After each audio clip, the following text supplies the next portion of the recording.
ഒരു ചുംബനത്തിനായി ദാഹം ശമിക്കാതെ എരിയുന്ന പൂവിതൾ തുമ്പുമായി പറയാത്ത പ്രിയതരമാമൊരു വാക്കിൻ്റെ മധുരം പടർന്നൊരു ചുണ്ടുമായി വെറുതെ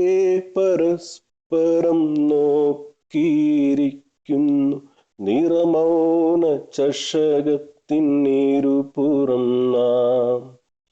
വെറുതെ പരസ്പരം നോക്കിയിരിക്കുന്നു നിറമൗന ചഷകത്തിനിരുപുറം നാം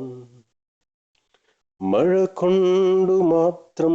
മുളയ്ക്കുന്ന വിത്തുകൾ ചിലതുണ്ട് മണ്ണിൻ മനസ്സിൽ പ്രണയത്തിനാൽ മാത്രമെരിയുന്ന ജീവന്റെ തിരികളുണ്ടാകാം